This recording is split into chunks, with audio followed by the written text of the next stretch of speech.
The whisper in the wall, listen closely. In the deep, settling quiet of an old English manor house, if you press your ear against the ancient, cold oak paneling, you might just hear it. Not a ghost, not a memory, but a silence within the silence. It is the echo of a held breath, the phantom tremor of a terrified hand, the desperate prayer of a soul who dared to worship differently from the crown.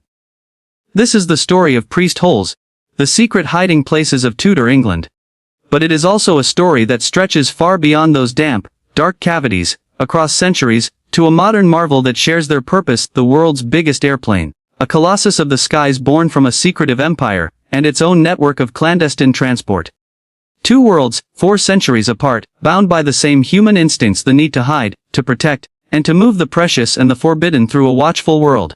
Our story begins not with a bang, but with a whisper, in the year 1586, at Harrowden Hall, the home of the Catholic Vaux family. Part 1. A house divided, the background of blood and belief, the England of Queen Elizabeth I was a kingdom built on a knife's edge. The Reformation had torn religious fabric of the nation in two.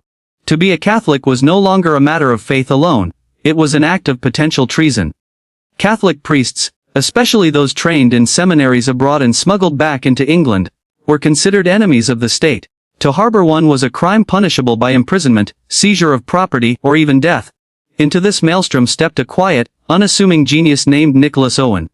A Jesuit lay brother, and a man of small stature but immense courage, Owen was a master carpenter. To the outside world, he was a simple craftsman, often seen with his tools, hobbling from a leg injury sustained in a riding accident. But in the dead of night, by the light of a single, shuttered lantern, Nicholas Owen became a different kind of architect. He became the builder of salvation. His canvas was the very structure of the Catholic safe houses, the great manor homes of recusant families like the Vauxes, the Treshams, and the Catesbys. His masterpiece was the priest hole. "We must make a space here, Lord Vaux," Owen would murmur, his knuckles rapping softly against a section of wainscoting in the library. The sound was hollow. Between the outer wall and the chimney breast, a man must be able to stand, but only just. And the entrance, he would trail off, his eyes scanning the room with an artist's intensity. The entrance must be a secret known only to God and the house itself. These were not mere cupboards. Owen's hides were masterpieces of misdirection. Entrances were concealed behind moving panels under false floors, within seemingly solid hearthstones, or at the bottom of stairwells where the steps appeared to be solid timber. He used the natural architecture of the house. Water drains, double walls, the dead space under floors, creating spaces that were not just hidden, but virtually undetectable. The atmosphere inside one of these hides was a taste of purgatory. Father John Gerard, a Jesuit priest who relied on Owen's work, later wrote of the experience. "The space was so narrow that I could not even lie down. The air was thick and foul, and the silence was broken only by the scuttling of rats and the distant, terrifying thunder of the pursuivants' boots on the floorboards above." Pursuivants, the priest hunters, were ruthless. They would arrive without warning, armed with warrants, axes, and probing rods. They would tap on walls, measure rooms from the outside and inside, and even light fires in fireplaces to smoke out anyone hidden in adjacent spaces. The priest hole was a gamble with eternity.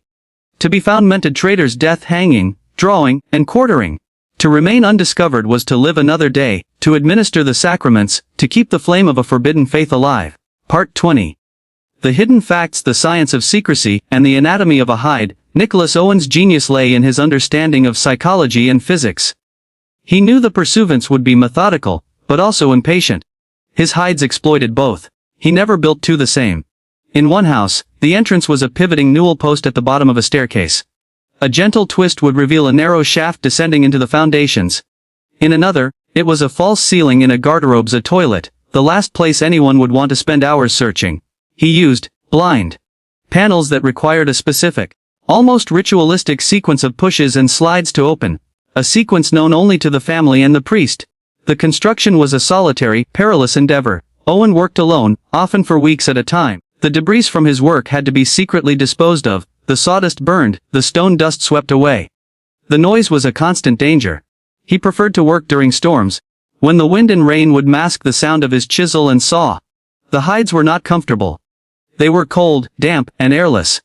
A priest might be confined for days with only a small supply of water and hard biscuit. A closed stool, so chamber pot, was the only sanitation. The psychological torment was immense: the fear of discovery, the claustrophobia, the utter dependence on the silence of those outside. Yet, these hidden facts reveal a deeper truth. The network of priest holes was more than a collection of hiding places, it was a physical, clandestine web, a counter-intelligence network built into the very bones of England. It was a transport network for souls, moving priests from one safe house to another, from one secret mass to the next, under the very noses of the authorities. This network, silent and unseen, was the lifeblood of the underground Catholic Church. Part 3, the dramatic turning point, the gunpowder plot, and the betrayal of a secret. The stakes were raised to a fever pitch in 1605 with the gunpowder plot. A group of desperate Catholic gentry, including men whose families had sheltered priests in Owen's hides, planned to blow up the Houses of Parliament and kill King James I. The plot was a catastrophic failure, and the repercussions were swift and terrible. A massive manhunt was launched for the plotters. Many fled to the Midlands to safe houses they knew well. The most famous of these was Hindlip Hall in Worcestershire, a house famously riddled with priest holes built by Nicholas Owen himself. For 4 days in January 1606, the pursuivants laid siege to Hindlip Hall. They knew it was a nest of secrets. They tore at the paneling, ripped up floorboards, and probed every inch of the house. Inside, hiding in 2 separate priest holes, were 4 men, 2 Jesuit priests, and Nicholas Owen himself. The atmosphere was one of sustained terror.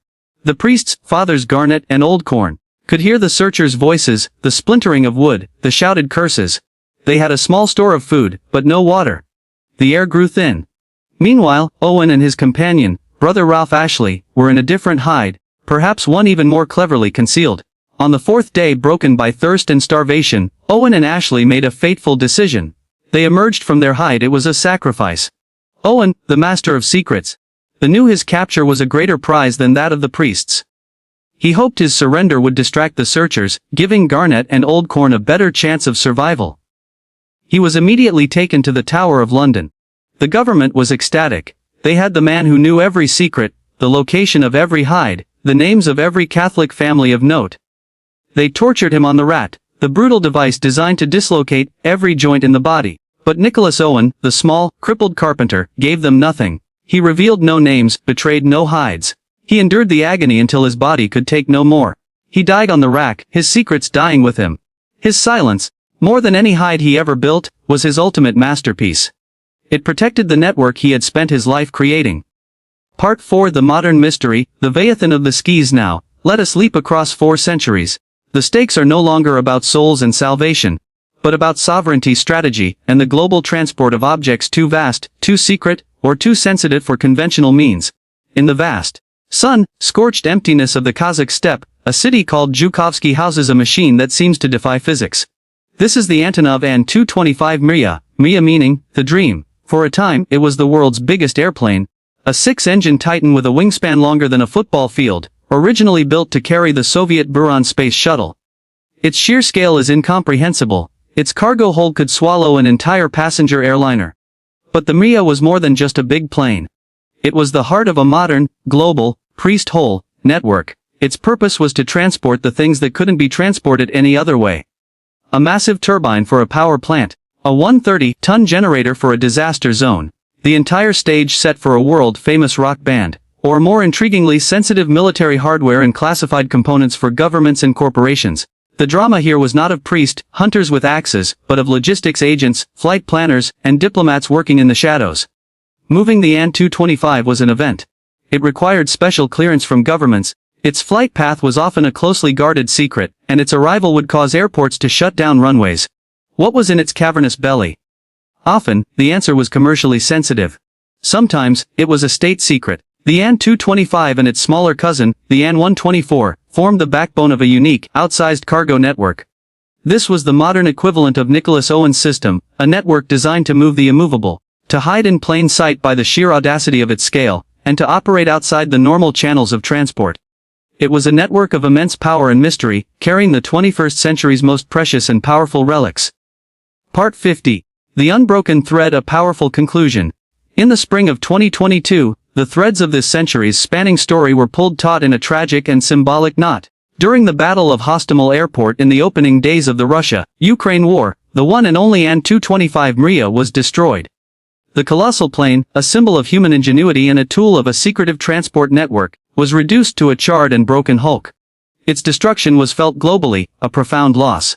And in that loss, the echo of the Tudor priest hole rings clear.